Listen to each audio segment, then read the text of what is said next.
I'd like to invite you all to this table. We'll have a couple extra chairs. And Ian is filming us. This meeting will be put on the website on the fall. This is more of a roundtable conversation. It's really about some of the technical requirements that we have to deal with as we think about downtown plan here in Beech Mountain. So, take a second, come on up to the table, we bring salt.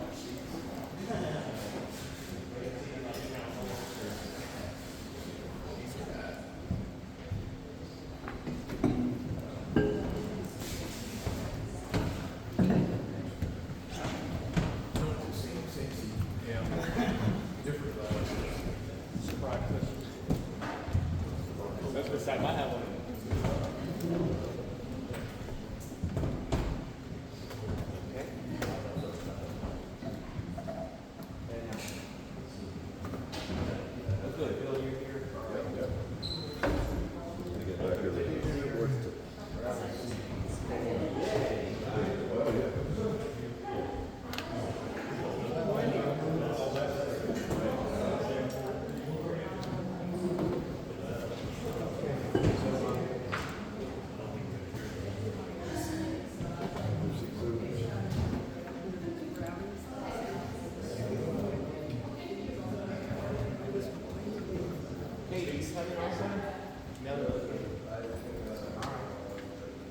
Great. Pull up a chair, Bill. All right. So each of you, Kate has told me that each of you is invited specifically because she knows you have some expertise. So you're not getting out of here without telling us. So please, if you don't mind, let's introduce ourselves first so that we get an idea of who's here, and then we can kind of dive in what we're about. So I guess Whitney, you want to start? Whitney Hodges, and I'm part of the consultant here. My expertise is actually in land planning.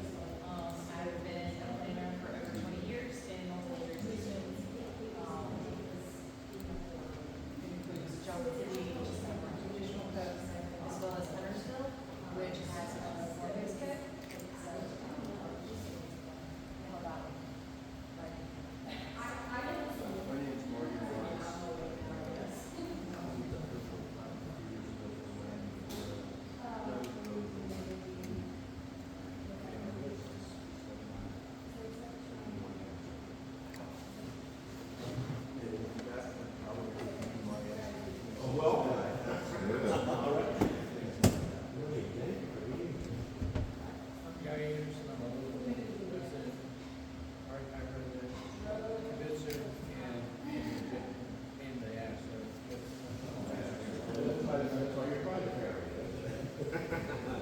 I'm Lynn Bernstein. I am from Miami Beach, Florida. I was a city employee for 20 years and then a consultant. This will go on to perform certain functions at times.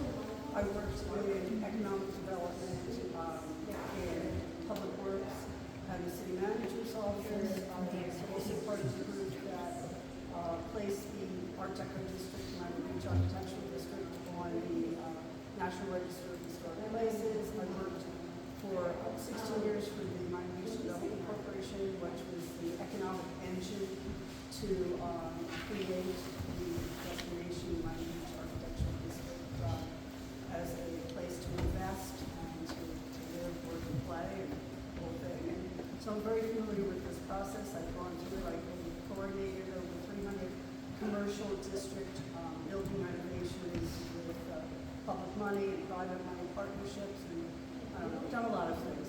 I'm old. When you get to be old, you've done a lot of things. And I live at 304 Lake Edge Road, and I'm here at the Capitol. I'm Michael Hall, I'm a building inspector up here in the mountain, lifetime resident, born and raised up here.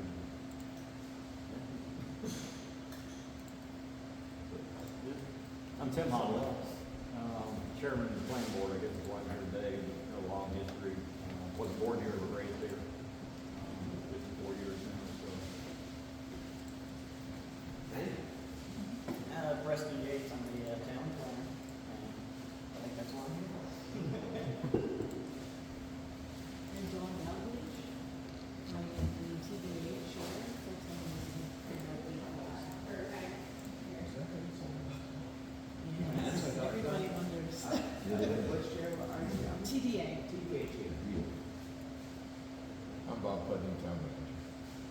Therese Barry. I don't have any expertise at all. I'm Chair of Board of Adjustments, which I'm sure is why I'm here. And everybody comes to me with their problem. So I know what everybody thinks because instead of telling town council people, they're telling me. I don't know why that is, other than I'm real talking. Can I call you? Get in line. Get in line. Just think about that after this meeting, I have some things I want to discuss. I'm sorry, but I didn't get your name, I'm sorry. First name is Therese, and no one can spell it or pronounce it. Last, just put a T. Last name Barry, B-A-R-R-Y. And I'm Pennsylvania, your town is not developed.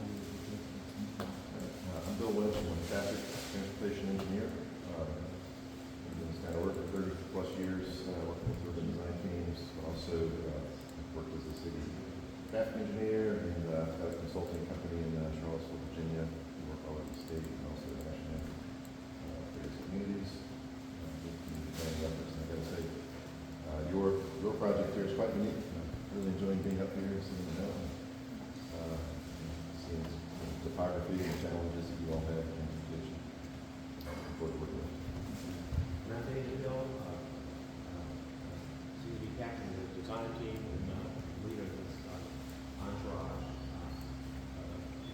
Try to count those and like to do. So, was everybody here last night for a presentation?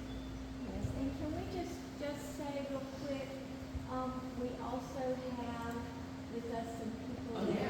are, Back row, if Yeah, actually, back row. invite them to come closer and. yes, if they would not mind, yeah, we've got some important people who are also here. Yeah, move on in closer, guys.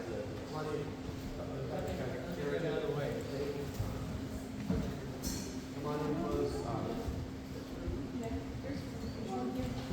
Yeah, that's better. Okay. Thank you, Kate. All right, round two. Yes, I didn't realize that we were invited to the table. Well, and there's some property there on that has the first time I've ever planned on this. I've been working people with perfect attendance now with Jim. Doesn't do this. Good day. But this is me. Billy Elder, I've just been invited to the Big Kids Table. Yes? Jim Brooks, and I've been a property owner since '67, been selling real estate since '79. And also with the museum. I'm next door to the museum. Okay.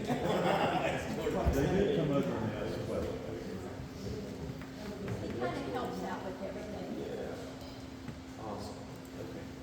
All right. Thank you, Kate. And thank you all for being here. And remember, you have to go to the table and privilege of sitting. You know, it's more than that.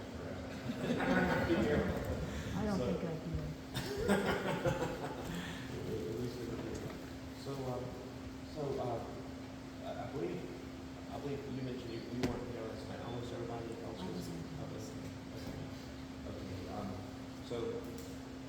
Okay, so that'll be okay to get your perspective. But I will start with, explaining what we did last night. And which are, by the way, I'll walk around and really quickly catch up. So last night, we really presented three different concepts. And I believe we got enough comments last night to start to boil them down to one final plan.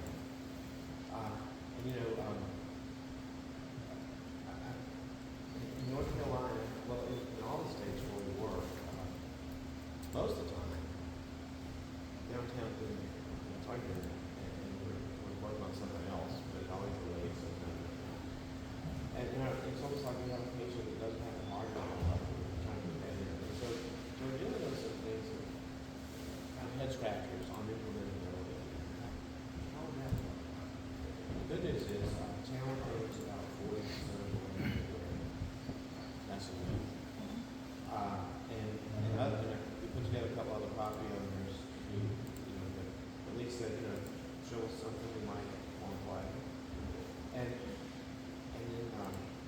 last night we met a few property owners who said, well, I know you've drawn some stuff on my land, but, no.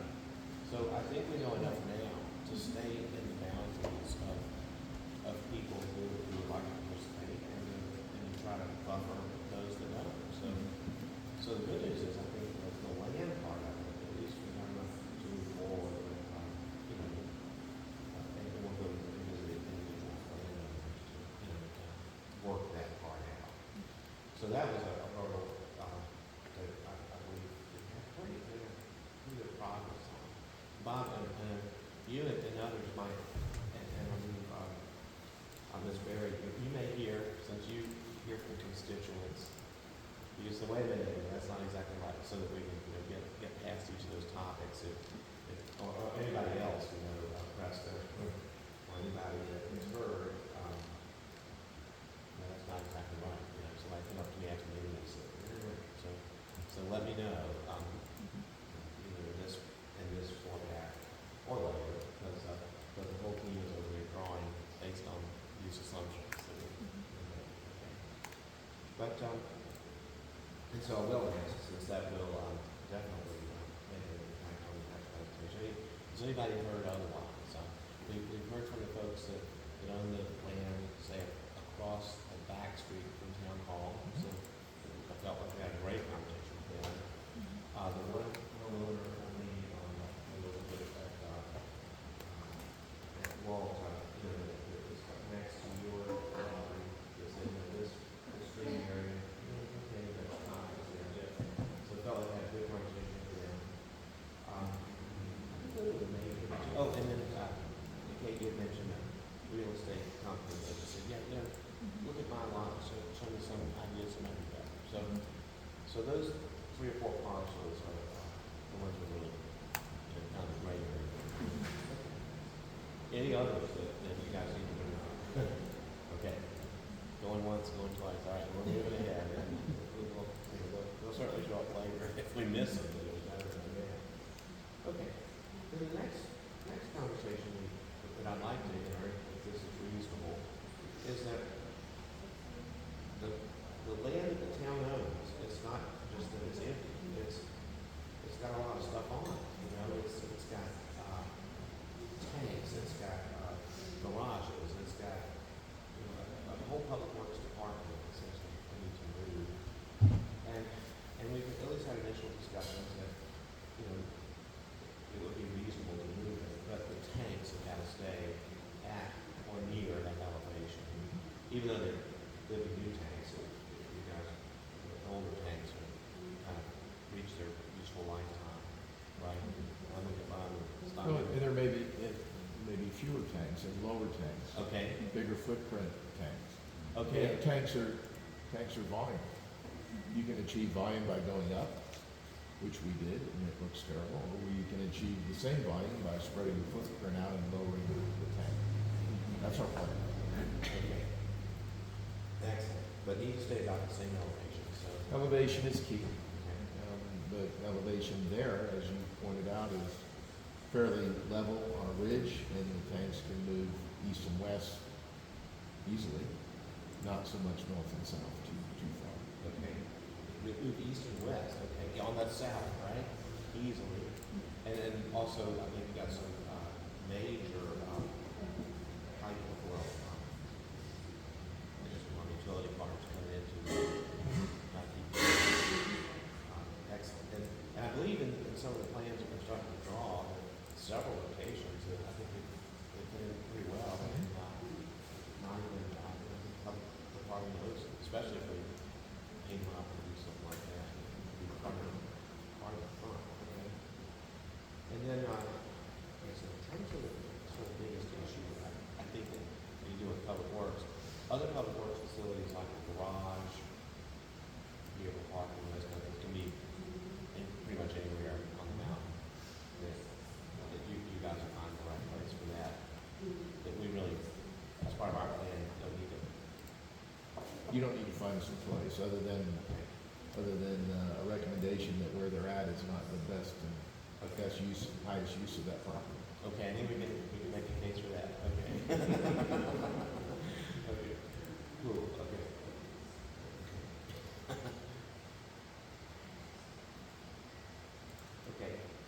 also thinking about this, and I don't mean to drag this whole group into this, these should be a smaller discussion later, but still, I've got the brain trust at the table. There was, you know, at the last charrette, we didn't quite get into a gateway,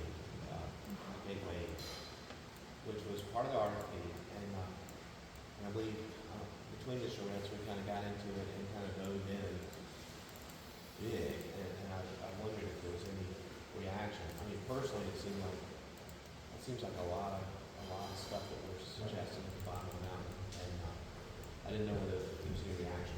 The public last night didn't really say anything about it, which either means we're going to call Ms. Berry and tell her all about it, or maybe they're seeing it for the first time, you know, you got something about it, and we'll come back with a reaction. But have you all heard any about, you know, things we're proposing at the bottom of the mountain, whether they fit with your vision or whether they're like completely crazy or you think in between? I've only heard positive. You know, they're looking at that, you know, thanks for looking at that. Okay. The perception that was out there was that you were only doing the top of the mountain.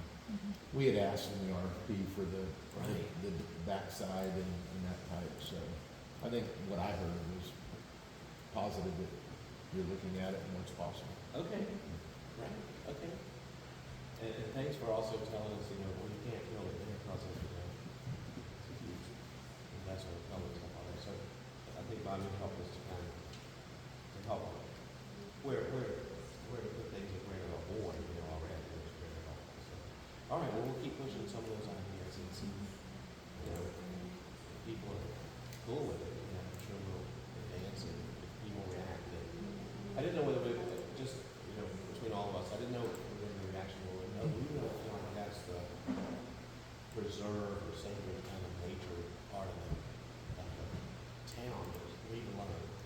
So it's really interesting to see that so far people have been okay with developing the recreational part of it a little bit more, and maybe, you know, personally, I think as you start to build that gateway into the Beech Mountain, it might really help to balance the things up top. And what it'll also do is if we can find enough space to put overflow parking down there, it'll really help to take some of the pressure off the top of the mountain. So we'll continue to push that and see if folks are okay. Yes, ma'am. I think in a way what people leave these kind of meetings is they look at specific items that they hold near and dear. I mean, if it's like the dog park or if it's Human Feds or if there's something that's meaningful to them rather than looking at the full picture.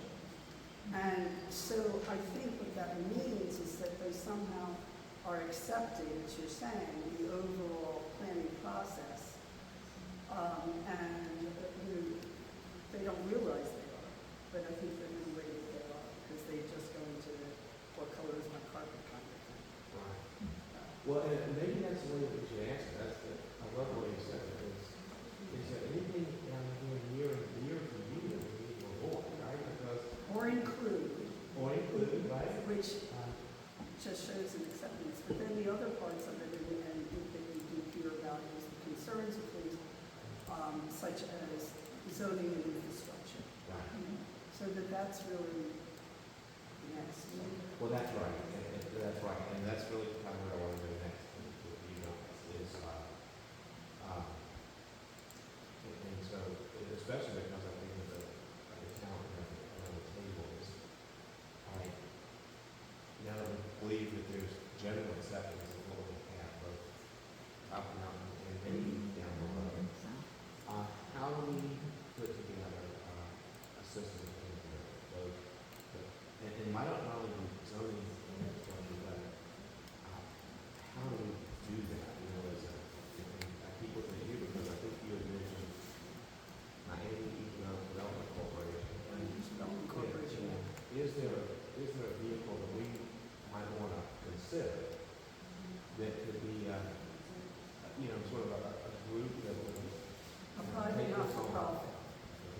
funded through community development block grant program, which probably has been abolished, and all kinds of different county, city, state funding for different short-range and long-range programs. So while everybody is thinking, oh my God, this is going to take forever to see the final results, what can you do incrementally to give satisfaction to people so that they feel that there are accomplishments and that they're moving along? So it's engaging the community in this and satisfying them along the way until you've achieved your end result. Right. So on your models, and I'm not familiar with North Carolina, so this is where we're going to hopefully around the table about the knowledge. And when you think about other models for public buildings, they're like industrial development authorities or now PDAs or economic development authorities. Sometimes when I'm working with a smaller town, then PDA is essentially the same composition as the town board. But, sometimes it's not smart to do that. Get other folks on the PDA board and more expert in things like that. And and I don't know. And so I'm just looking around the table, hoping that somebody will say, well, here's what we did at the touchstone board. Here's some ideas that we're using to attempt something that's going to be long-term part and has public, has a huge public part of it, but would also need to have a private sector component, right? And so if you think about it, it could be almost entirely public piece, like an EDA that you can have, you can set it up as a public-private partnership, which would have some advantages of the public sector. Plus, we have some private sector parts of it that move either way. Or you could say, we have plenty to deal with, let's just find a private sector, somebody and sub it out to them. And, which of those, and maybe it's just too early to tell, but maybe we ought to at least think about the advantages and disadvantages of each. The advantage of an entirely public one is you practice control as a public body. Disadvantage, you might have a lot of regulatory oversight that you might not be able to do as fast. Think about going completely the other side, private sector, community gas, et cetera, but might not have the control or might completely have to, once you hand it over, you lose control. So what are other models that have built similar things? And the one that I keep coming back to, we have housing authorities, community institute, housing authorities, public seems to continue to have a lot of control over that process. Or you see in North Carolina a tremendous amount of growth and prosperity because of economic development authorities. I don't know if it is good in this 5 years or what in the rest of the way it's in.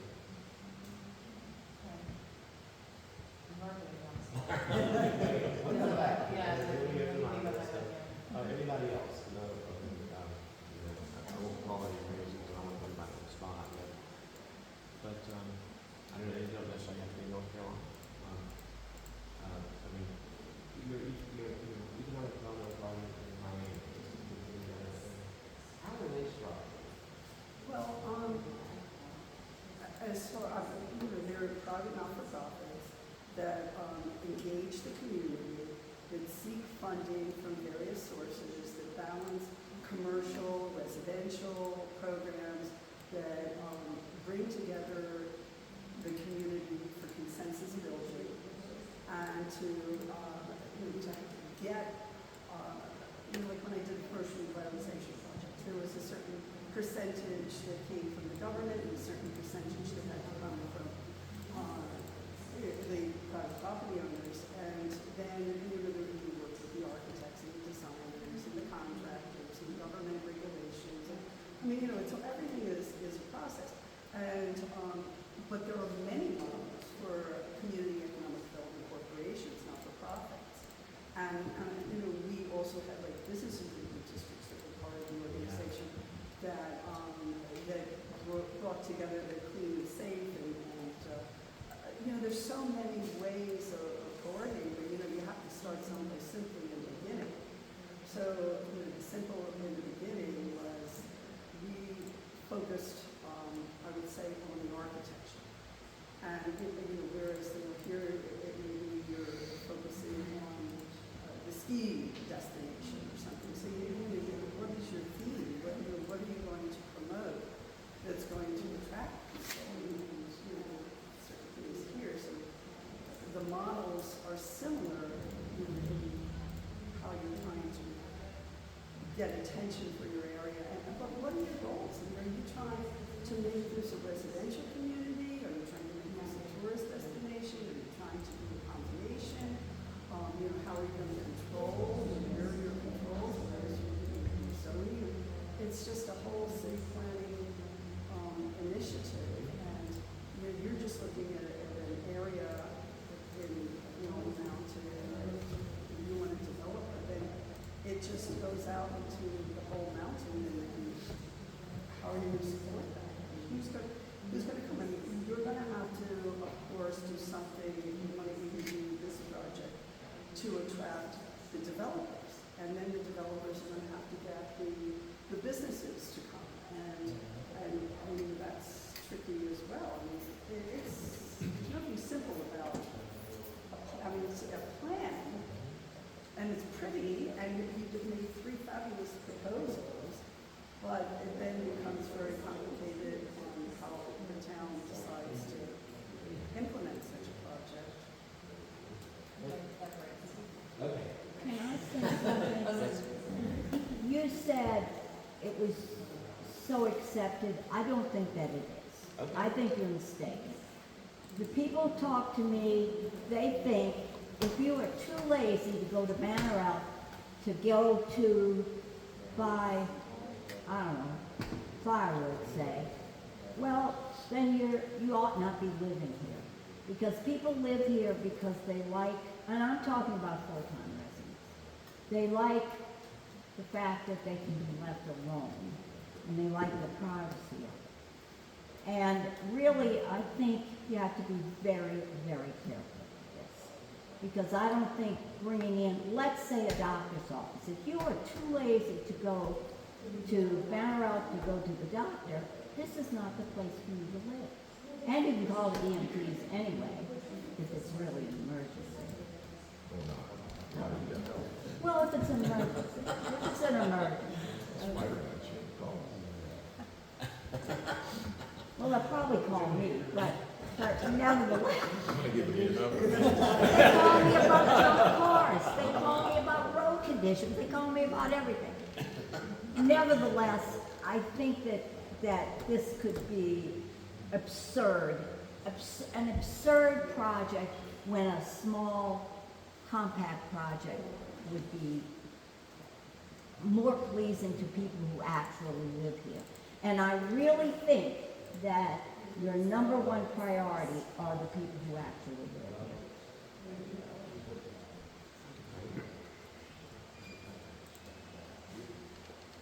I like that you said Kate is more about this than I am, but with her working in economic development, North Carolina has, as I know it, some things that other states, we can't use all the things that other states can use because of the way our government is structured. And so, for instance, just over the mountain, you can use a traditional TIF district, which is tax exempt financing. North Carolina, I believe it's called a synthetic TIF because of how it's structured. It's still able to be used, it's used a lot less often. I think that what probably the best thing that the town has is the leverage of land and to be able to use that as their, kind of their partnership in a development. Because I've seen that done in many places. Most recently in Huntersville, I'm working on the developer side, but I previously worked on the government side where they owned a former mill. And so they're turning that mill site into a traditional neighborhood development. They're very mixed use, but it's also, that was the public-private partnership, the town held the land.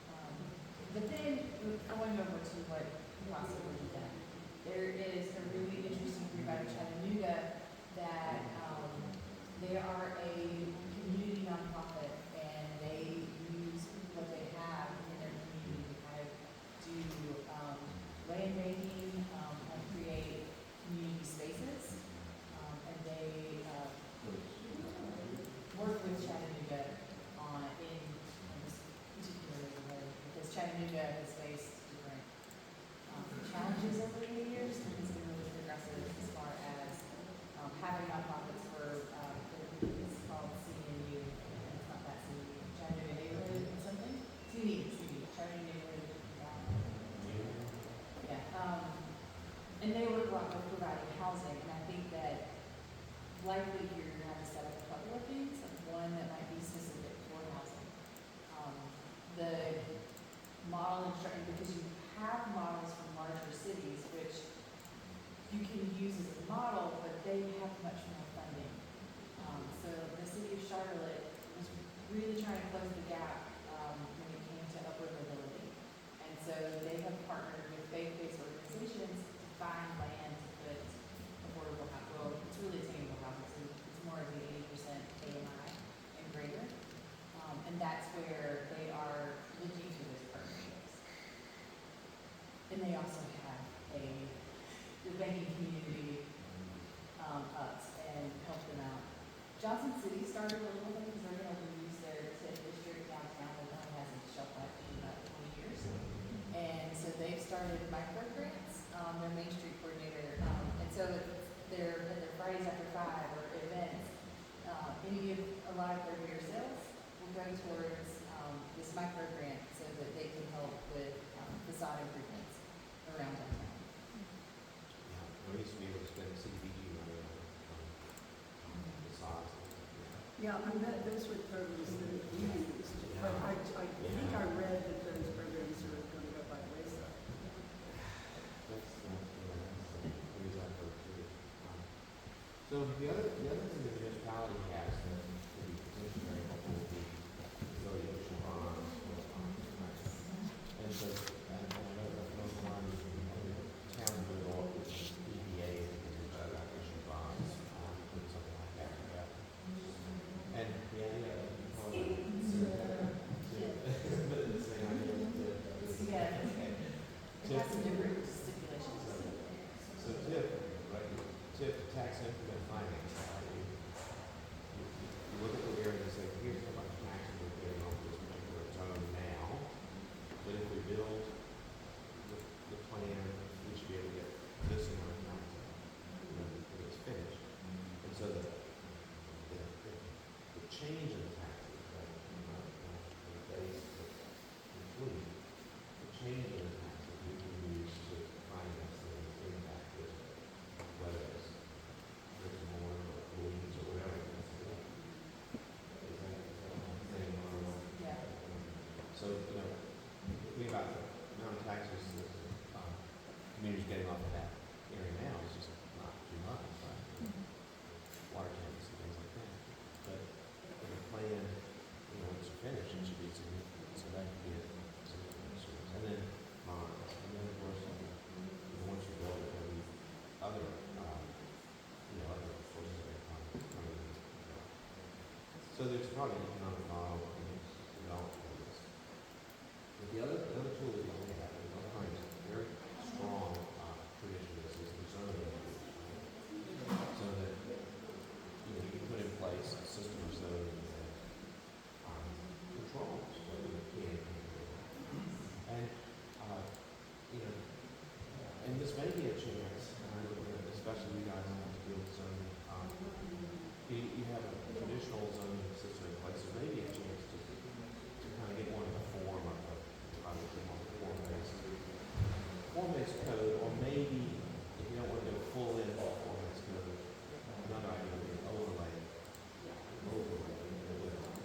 around the district, call it downtown, and it would have guidelines on what you should and shouldn't do.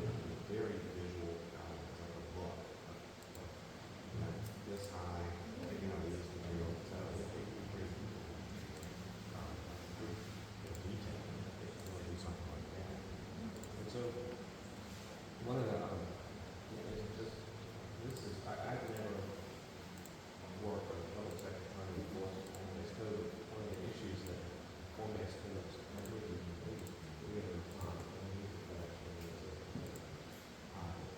one of the issues, one of the things that form-based code is it kind of gives you the way to build these buildings with the building blocks that are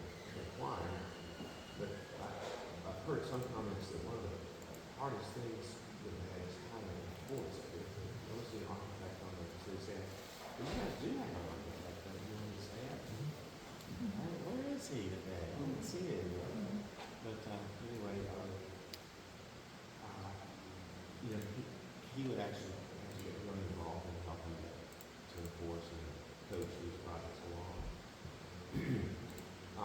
It really depends on how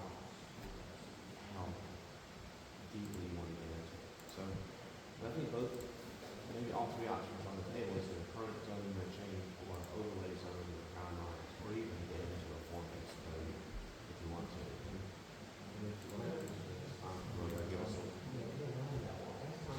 tell us more about form-based codes, because I think he's an expert that can help us with that. And I don't know if y'all talked about it much at all yet, Dave and Bob. Well, we currently have an overlay district that is larger than what we have here. You know, being comfortable with something makes it easier to recommend. Okay. So an overlay district would be, obviously the town to go forward with a plan would require some adjustments in our zoning. Our current zoning code won't fit with what is being proposed. Right. So obviously there's an acknowledgement that there's going to have to be substantial changes. What form that takes, I don't know. We are certainly comfortable with the overlay district, and if you'd have asked me yesterday what I thought about it, I'd say we got an overlay district. Yeah. But I'm committed to this process to hear everything that's available and then get as much information from the experts as possible, and then make recommendations to the elected officials to chart a path forward. Sure. So what I have asked everybody to resist is, stay in your lane. Let's get outside the pavement. That's the value of bringing your team to this town. Sure, I've got life experiences and preconceived ideas, but for this to be valuable, I need to stay outside of my lane and see everything we've got to offer. So if I'm not very familiar with form-based code, but if that's something that we need to look at, that's what I need to hear. Okay. And anything else that's, as Therese says, pie in the sky. Yeah. What form-based code essentially does is it takes away, it says you have this box of uses. And because the traditional code will say you can have this use in this zone, kind of thing. And so it says you have this broad definition of uses. What we really care about is how, or what this code cares about, is how the relation to the public realm. And for the most part in the town, the public realm is the street. And so it's a lot of the same ideas that you guys have been sharing about pedestrian-oriented development, because it can, you usually put your buildings more towards the streets and kind of that traditional city design, or that traditional town design. And there is an emphasis on the public realm. Where, as someone has had to enforce this code, where the dog usually is with their car. We cannot forget that there is a car, and where we live. Okay. So, yeah, and that's one of the things that, as people have, like, for instance, Davidson has had their form-based code since the late 90s. Excuse us. It's a spider bite. You I just thought it was Suspect like it's hearing fine. aid.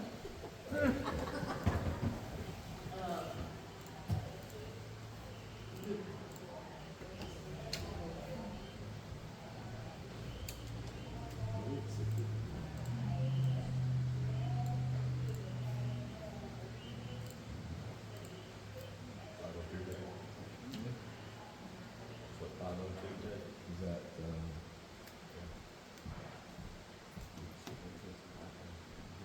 no, we need to, he's gonna, one of these days it's gonna be about it. Thank you. Sorry about that. I'll do that. I'll do that.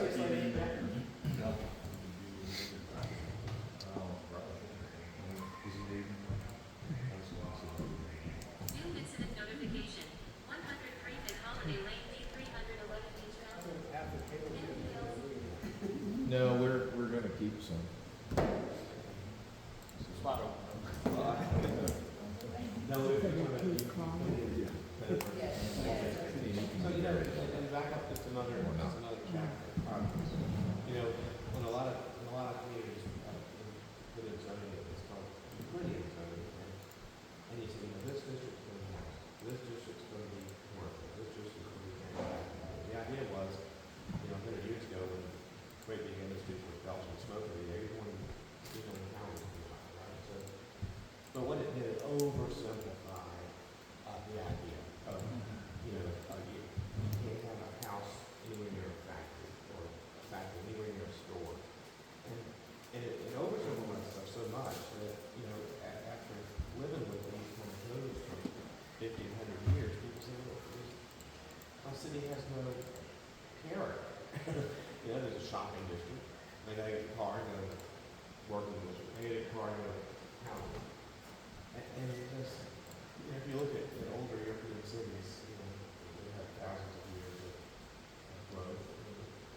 so there was a lot of thought in the United States moving from the 1980s until now on how do you still zone things and still bring that character back. And so the idea of the multi-use, you can stack, you can stack residential over commercial, and you can do that, and so, the two routes that it seems to have taken is, all right, we'll keep our Euclidean zone, going over, so that it's a little bit richer, a little bit more into what things look like. But the folks that went even further said, get rid of that whole code in this part of the city. We're gonna have a form-based code, where really, inside that building, it doesn't matter quite so much whether it's a house or you might be working on a computer that's a business technology, that type of stuff. And we don't have the smoking industry quite so much anymore. Still put that somewhere. But the form-based code says what we really care about as a community is how your building reacts to the street and how it looks and how it takes care of people going by and rains going upside. And so Tom has been a real pioneer in putting together some of those codes. And so Tom, you're really extracted you from that to kind of come up with a 5 to 10 minute description of how that works. And what I'm sorry, if you do it more background just to get you in, we're talking about like implement a plan. That's really very important. Yeah. And so it kind of got into the zoning part of it. And of course, Whit and I only had enough to give a crummy introduction. So that was good. Involved. We had, I think the last year we had a really good meeting, and we were showing examples of form-based codes we had done for other municipalities. And I think I pulled up one that was for a small infill project down in Salt Lake, for 10 acres. And so the town's property here is about 17 acres. I thought it was going to be somewhat comparison. But they went through a whole process. They figured out, what's the easiest way to do this. And like the early attempts in the 1990s, they said, okay, maybe we just need a couple variances or current zoning. Well, the first time we tried it, we came up, we worked with the municipality, and said, okay, we need 27 variances. Just to just to create a walkable. They're working in Charleston, and we said, just make something that looks like Charleston. We needed 27 variances like out in the suburbs. So then we said, well, why don't we just kind of create our own zone category? And the first term is called TND, Traditional Neighborhood Development. And then it evolved from that into something called the Smart Code, and then it became something like John, what's your, did you ever code that's done by a big national company? Municipal Code Corporation. Yeah, Municipal Code Corporation. They bought the idea, and so they started selling that as part of something that the funding staff can use. And it's available, and it has all of it's all technology, drop down menus and all that kind of stuff. And we were handwriting and things like that. But anyway, so it's available, and that's the good news. And I think that you can think about doing something like that. That's what I would recommend. We can do an overlay, or we can come up with a kind of separate zoning category and change the commercial, just like all commercial, into something that's more use. And create and introduce, and the transportation folks that are on the team have been working on plugging in street design into the categories that North Carolina DOT recognizes.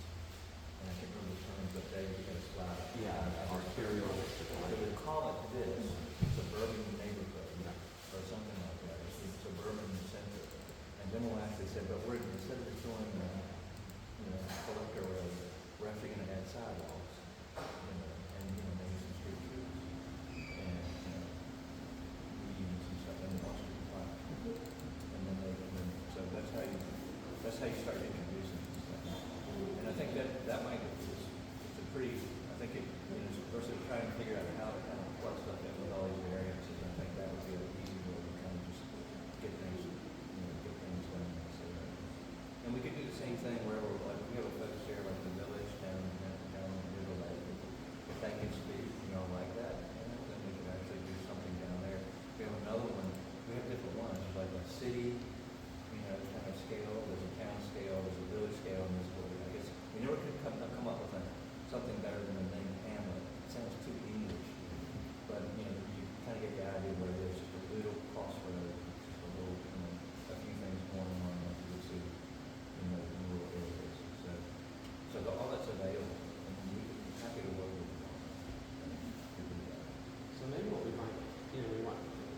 these things, we might want to just, and this is not our strength, okay, this is just something, again, I feel like I'm out of my lane, I'm filling out of line. Good. But then you can say, nah. Feel free to say that. Anybody. Do that. So just to set it up that way. You know, there may be a group that you say, well, you know, why don't you 3 or 4 people study whether this is the right way to implement it? Study to some extent, you know. Plus, you know, we're going to have to deal with it, like John had. And the same Just thing. one point about that. Yeah. You don't basically, you don't force people into it a lot. Yeah. You basically say, okay, you still have bylaw zoning, you know, Okay. but, you know. Oh, so this is an option. Yeah, it's an option. You can Okay. do that. Now, what happens is when people, when, you know, they say, okay, great, well, I can just do a strip shopping zone parking lot. And then, but then they do the numbers and realize that they actually follow the plan, it'd be much more lucrative for them. Oh, so Yeah. Tom, so what you're So suggesting, I think it's just a matter of getting through that, working through that process. so you keep the existing money in place, but have the form base as an option. Like, Well, you can. I'm just saying, if people throw a fit, like you just said, like people are just furious about it. Oh, okay. You know, then we can work it that way. But if people are going to say, we agree this is the best direction for the town, Okay. then, you know, basically we overlay it that way. Yeah, we see a lot of that, especially in municipalities where you're trying to put a zone over a whole bunch of stuff that's already there. We might have a little more of a blank slate in that you have so much of it's town over and some of it's cooperative folks who kind of be part of the process. Maybe even shoot for the moon and say, let's put this in place. But we've seen this in a lot of municipalities where you have the utility zoning in place, but then there's an option called PUD, right? Where they say, and you might already have that. We do. Okay, so yeah, you know how it works. It's like, okay, you can use this rule book, unless you got a bad idea, then go down to this rule book. But it requires a lot more, you know, president got to check everything about that plan, still make sure it's safe, and, you know, it's still not a public disaster. You know, so. We should look at the PUD. A lot of times, usually it says, if you do a PUD, you still have to do street designs, that state approved street design. Yeah. Which is going to be back to suburban materials and molecular roads and that kind of stuff. Yeah. So you just have to kind of figure out how much flexibility the PUD has. Y'all know about who's going to do The the state doesn't, at least, I think it's how you set it in jurisdictions, Yeah. because, I've done it in PG states where I can do town percentage streets. Yeah, okay, well, we can do it, yeah, so the PUD is another option, instead of creating like a PND or something like that, you can just do it, a PUD that way. So, in North Carolina, do they distinguish between cities and towns as to both of those streets? Correct. I mean, 68 miles of them. And we do. And a lot of times, unless you have special exception in the state, most rules for universal, so we apply to one. Okay. Oh, good. So, trap and everybody's got their own rule. So, okay, so the town can own the streets, We do. and you do own the The, streets. the issue here in your plan is going to be the Parkway, which is a DOT road, Well, they own that. and that the town has limited control. Okay. So we have to talk them into that. Does the Parkway. county have any, Design streets. Yeah. or sign, do they do signage, or do they do anything in the public right of way? In the state of North Carolina, the streets belong to the state. That's right. So, Who- if it isn't the city streets, it's the state, there are no county roads in North Carolina. Oh, okay. Even if there is one on the state. Maintains them, ownership is really not right. And there's going to be, you know, kind of like coordinating this thing with the Well, they'll need to be substantial, but I don't see much problem with town streets. Okay. We, you know, 5 people control that here, Okay. and I don't see that would be a stumbling block. The Parkway, which goes through the heart of this plant, we've had very little success with the DOT. We can't even put in a crosswalk. So that, you know, roundabouts and greens and things, very nice, but we're gonna need some help with DOT. So looks like they in maintenance up there, the ski resort, right? Has there ever been interest in trying to negotiate with DOT, taking the road into the town? Farther down Yeah, all the way, I mean, to Buckeye. yeah, back Yeah. to, I mean, back to Elderberry or something like that. Well, the state owns that. The state maintenance ends here and it goes all the way through town, all the way through your town. But what about negotiating with the state to try to see if we'll turn over maintenance to that section? I mean, Who are your state elected officials that, do you engage them in the political process to get what you want? Is that an opportunity or not? yeah, it could be careful what you ask for. And Yeah. you gotta really think that. Well, out. the reality is we do more maintenance than they do on their road. Yeah. And the other way, we have tried to make that a state maintained road down through Buckeye and out and back all the way to US 321. It's had very little success, and funding is the issue. However, DOT controls, the standards for the road. So, like I said, we were unsuccessful to get a crosswalk because the sight distances and the curves and things like that. And do a Surprise, there's curves on Beech Mountain. crossing study, I guess. And, But you really make notice of this, since they, I mean, just brainstorming here, they make them that road all the way up from Manuel and to the entrance to the ski resort. Right. And the idea would be to go to the state and say, well, look, we can really do all this stuff here, it's gonna really change the nature of this road. We'd like you to give it to us, or whatever you do, we'd like to buy it. So you move the state maintenance part back to the entrance to the town. right. And then it can be part of this whole, I don't know how possessive they are about that kind of stuff, although it's sure, it's your back. You may hear that. I'm not sure the town wants to accept that. Okay. Yeah. You keep it. Okay. It's only maybe a small segment of the walkable section. There's a financial, Right, I mean, yeah, I'm sure there's all kinds of angles to it. You know, West Jefferson is probably the closest model to that, because they completely transformed their main street. And really enhanced it. And they have a charrette, and they can borrow, you sent us a report, last time we were here. And so they've been through that, and it'd be interesting to kind of find out what success they've had. I know there was one in Cheshire on Highway 9, which goes from Montgomery down to Charleston, and Phil, looking at that road. The developer had this deal with property on both sides, and the developer went back 4 times to DOT on the 4th try, and they let him put in around, let him put in on-street parking, and then in the middle of the crossover, on decorative stone, and brick and stuff like that, and street trees, sidewalks, but, took control of it. But the state still owns the road. Controls most of the roads, most of the main streets of most cities in North Carolina. Okay, this is not subdivision. and they enjoy that. Yes.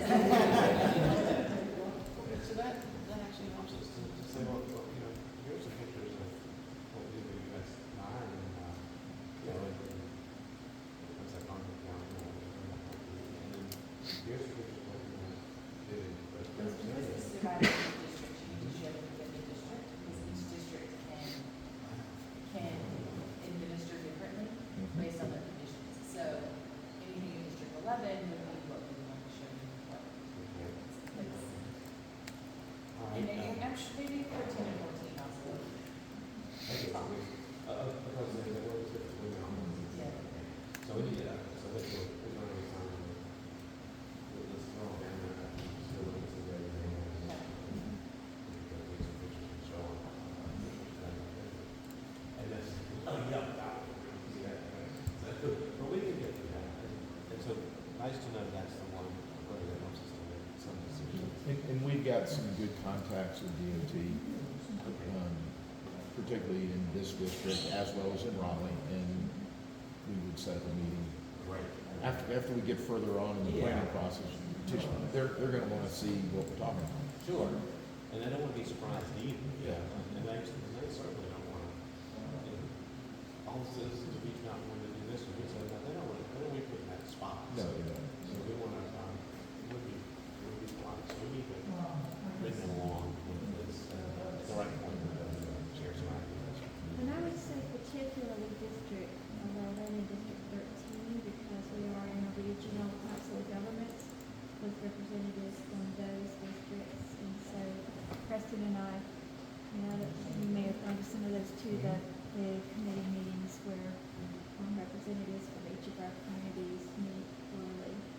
So we Right, have, right, you know, right. pretty frequent opportunities to interact with them, and those two districts work really well together.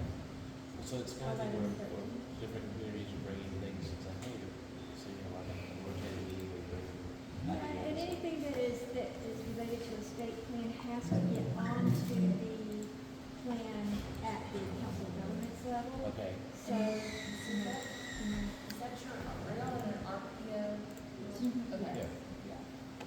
Which one is that? What's High it? country, High country. yeah. So, as part of the discussion, what we've been working on, y'all recognize this, y'all like to you recognize this. Everybody knows what this is. So the idea is that if you're gonna fix this and make it into walkable Main Street, I talked about this a little bit before, but the idea that where you just have big aprons of asphalt, just, you know, connecting right to the edge of the street, typically what happens is you limit your driveway access and you start putting in, you know, sidewalks, street trees, you know, street parking. And then you work with the property owners to make sure that they have, usually you have to have at least the same amount of parking. Like we work with a lot of developers and you say, we're not gonna take away your parking, we're not crazy, if you, for retail to survive, you have to have it. But you figure out where, you know, other options of how to do it. So if you can just imagine, Peter's incredible render, but you know, this is, I'm gonna pass this around, it's original, just be careful with it. But just take a look at this and just say, you know, just think about how you can have, you know, this, it can transform to something with, you know, sidewalks, you know, planting strips, trees, on-street parking, instead of just parking lots out front, wonderful people places, courtyards, umbrellas, cafe, outdoor seating. Also, they can grow their buildings towards the street and add additional square footage or extra shops and stuff like that. So tell us what you think about that, and then you say, well, is it worth it? You know, it's kind of interesting to see that picture. I know, Got a crosswalk. yeah, Crosswalk, yeah, right. Yeah. even though that sign for 25 miles an hour, it feels like a road, not much faster because No? everything goes back. Well, see, this, yeah, and you know, the road term super elevated, the road's super elevated. It's like a speedway. So it's like Indy 500, you know, you're up here, you know, going around, it has gravity force, so it was designed so you can easily go 45 miles an hour. And that's what people do if you're not paying attention. And that's why people are like, no, I'm not gonna. No, but they're like, so fast the police have like, I guess they have district points, but people, they say people really are going a lot faster than 25.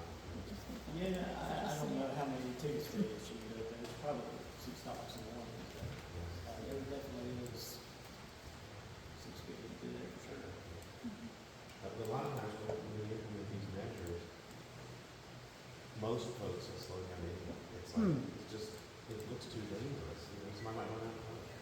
Open a door, etc. And it just naturally makes people slow down. But right now, there's no reason to. You don't do it, there's nothing to do. Does it look like the parcel map thing? There's a lot more than, it's about 30 feet of pavement and then some paved ditches in there right now, but the parcel map that we're showing a wider swath of actual right of way. It's not familiar. There is a large right away there. 50 feet more I right. thought it was 60. You got a lot I think of- it's a 60-foot running. Okay. I think you're gonna have to drug test people to make sure they slow down. I'm serious. Yeah. That could be a retail store. You Pull pull in for them your in drug for a test. drug test. Yeah, Well, it is. Think outside the box. yeah. You don't have to go all the way back up. Get your drug test. Then they'll all be caught, police will have to all be carting them away, because few are gonna pass. That's true. Yeah. That's true. In ski season, all those ski days, oh, they're all hot. It's ridiculous. And I think, He's on the list. let's make all in one unit. The other conversation we probably need to have on that, it's great for us to have those utilities and whether we can have enough capacity, you know, for this much development. And I guess what we need to do, just to calculate, I think we said up to 125,000. We said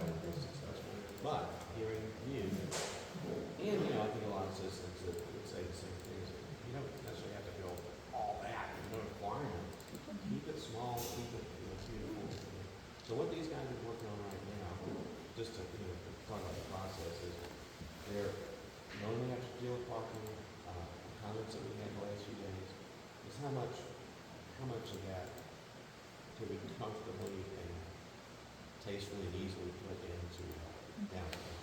It might not be 52,000 square feet, it might be a lot smaller. How much housing would fit without, you know, losing this kind of beautiful downtown we're trying to get? So we could come up with some figures for you, and say that this much retail, this much housing, and then ask, I guess you would have to ask your public works next, can we support that? Can we find fire for that? Can we, you know, water, needs, et cetera? That would be the right process for that. Right. Okay. So, And in that calculation, show what's existing. okay. So a lot of people think that, you know, this is cow pasture, Right. and, Already has and, a bunch of stuff. and there's no zoning, and there's potential use that can be built there today. And that's actually, let's go back to why we're here. The last 3-4 years, the town has exploded growth, uncontrolled growth, mostly in single family, but a little bit of retail. We've had a lot of people come up and say, we want to develop. So we can either go, oh, we don't have the capacity, or we don't have this, or we don't have that, and they're gonna build it anyways, and we'll have no say, no control other than what we have in zoning. And it will have an impact on our infrastructure anyways. Or we can do something like you're planning. I need to know what that delta is, what's the difference? Right. And then we can decide what the town can provide today and what it's planning to provide in the future. I mean, that's how realistically we need to look at it.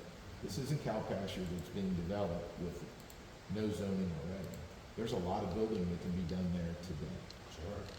Really, oh, okay, look at it, okay, literally, look at it, what could be built today. If you don't do anything. Oh, well, it would be lots more than what we're proposing, for example, right? So, but So I have a they're lot of really people who, interested. I have a lot of people who contact me and say, we don't have the water to do this. Yeah. But they're not taking into consideration that that land can be developed today with no control, no additional control. Wow. We don't have the water for that either. I mean, there's a use there now, and it can be developed, and it's going to be developed, and it is being developed. And we're trying to get ahead of that with this plan. Right. And we're also trying to get ahead of that with additional utility. You know, Okay. currently we have a water shortage, I think everybody knows that. But we're taking extraordinary measures to solve that. So by the time this plan actually can be marketed and built, we have plans in place to have the infrastructure improved to be able to support not only the existing development that is permitted by law, but possibly this better plan development. I don't know if that makes sense, but that's Yes. what, from a management perspective, that's what I'm looking at. And the water is the current weak spot. It is. 3 years, I think it's somebody I think told me a week ago, about 3 years to get the new lake. 3 to 5. 3 to 5, okay. Every time I turn around, there's another roadblock. Right, 3 years plus. But it's not only water capacity, it's distribution. We're replacing that as we speak and have been for the last 5 years. We're replacing thousands of feet of water and sewer lines. So it all has to come together if we're going to make this work. The point I'm trying to, and I'll reiterate it, this isn't a net zero piece of property. It already has a substantial impact on our infrastructure if it's developed with the current rules and regulations. That's a great idea. We'll put it back in there. Right now, by right, this is what could be built on this piece of property. Correct. With the new plan, you're gonna see, I predict, you're gonna see substantially less development than would be if you just left it the way it was. Exactly. Well, I wouldn't expect that. That would be fine. But I want to know what the difference is. Because right now, we're planning for 100% of what's permitted there now. Okay. Gotcha. And so if it's a net decrease, that's even better. Maybe use it somewhere else. So- But I'm smart enough to know that it never turns out that way. That's that wisdom. So I need to know the difference, Okay. and that's in the infrastructure and the utility piece. And that's where we're going. And that's the selling point of, you know, to the community. Sure. You know, it's governance and it's the future for the beach. And people think you're Trace when you say people want to keep it safe. Well, that's not practical necessarily. And what's, the realities are, this really is going to help more of what the people that you talk Yeah, to yeah, want. yeah. So it's the communications to reinforce. Would it be worthwhile, I mean, it feels like keeping it great, that would it be worth kind of like looking at that as well? You know, because there's a lot of green in these times, and to your point, it would be pretty easy to not include that. Sure. I still believe, in my own mind, we're just in the infancy stage of this plan. I know there's a lot of drawings and a lot of concepts and things like that, but, I'm more with the implementation. And we don't have that detail yet. So when we do, then I need to put dollars to pipe and things like that. And so we need to look at all of that, the green area, the abundance of green area, the capacity requirements. I just want to make sure that we're comparing apples to apples. I'll go back to, this isn't a cow pasture. This is a town that has a lot of undeveloped land, and you know this more than anybody. People are coming here every week asking to develop. And for the last, 3 or 4 years, Preston, we've doubled, tripled our new permanent construction program. So again, we either manage this growth or we don't. I'm not the one that I don't want to be the town manager who said we just stuck our head in the sand and let it happen.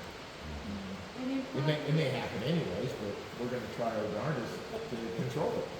His valuation's gone from 500 million to over $1 billion in the last 5 years. We've doubled our So, valuation. this is the time for me to get ahead of what's going to happen. So some of the things we've been thinking about, we shared with us kind of like 3 different variations, there's lots of different ideas. What we've also started doing is saying, okay, maybe another way to think about it is what's the most practical way to do the tackle these resistance that gives you a good plan. And what I mean by that, I thought actually this is the boring one. That's like easy to and basically every property owner in the property, we stay within the property line and show them how they can develop it as far as how to help that overall plan. There's no horse trading, there's no back and forth, we're not going to change we may try to do a few enhancements on the street side of but we get something that's better. And then there's another version that's more more green plan. It has lots of kind of things that people comment that they really like. And because there's going to be some landslides, and there's going to be some road races and and it's more complicated. But eventually, I think y'all are going to look at it and decide whether or not you just want to do the kind of simple thing or you want to do the green thing. And that's what they say. This is over for 1 to 50 years. Do something really special. And we're going to give you, both of them are going to be good. I'm not going to give you a bad one. I'm going to give you about like one. But, that's something. You also can punch the numbers out. You just say, well, is it really working? And all that effort we have to do that. Or if we just kind of like, do something simple. We'll show you that we're working on it. We're not ready yet. We need to probably get the feedback. Would be too crazy to show what we got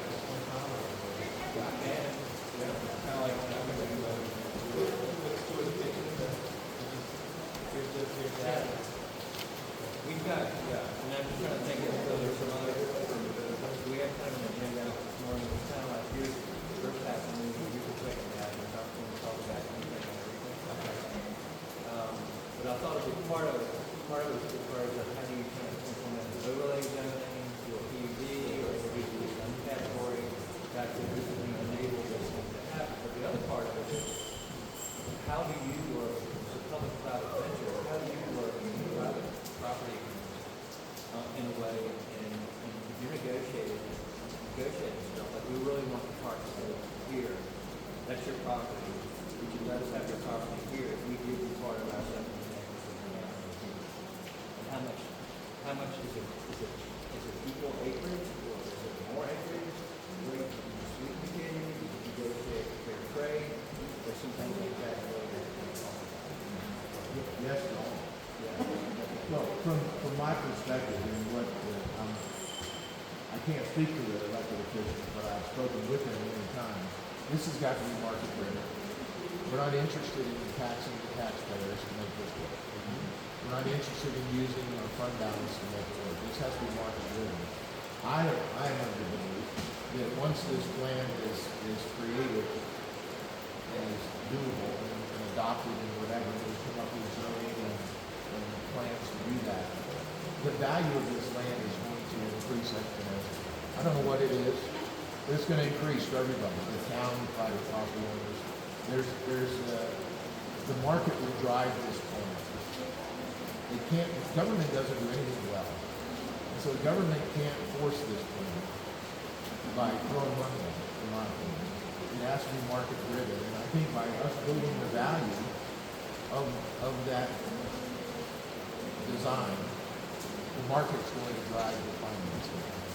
And yeah, we'll need to get some funding for sidewalks and street trees and things like that. That's not what I'm talking about. I'm talking about private property. I've been accused we're going to do eminent domain. We're not. That has nothing to do with the plan. This is going to be everybody together, market driven. When we're all done, hopefully, we'll have a very nice town center that's funded by the market increase, and everyone walks away happy. Everybody makes money.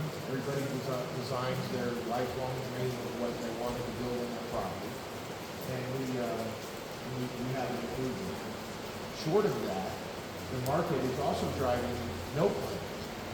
They're just doing it in a popcorn fashion. So, that piece of property across from Fred's, we own. I've been approached numerous times to sell it, and they want to do X, Y, Z. It's a great plan. It looks great. It's going to make money for everybody, the taxpayer and the developer, but it doesn't fit with what's going to surround it. So, put it to rest. The market has to drive the plan, or the plan won't function. We're not going to force government dollars to make a bad plan in Missouri.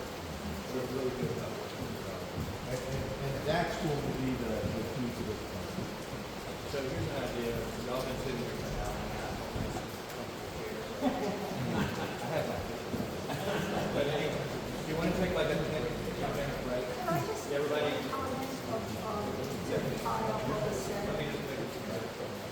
Take a 15-minute break. Everybody get food, coffee, use the restroom, and then we reconvene, and I'll show you the new layout, the traffic flow, and that will be done the next half hour. I just wanted to say what we did when using the plans. We had a plan for a Victoria Round stop around for Washington Avenue. We had next not triangle for Ocean Drive. We had various plans for it.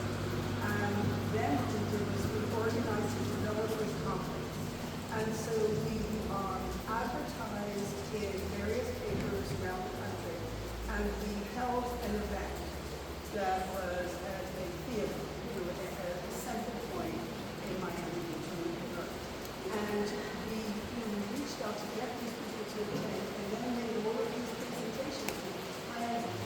And that's how we got the financial investment. So that those were the people that either did the TA or whatever to fund that and that kind of event, but then to get these people who are going to spend the money, you need to do something to bring them in. So that was the mark.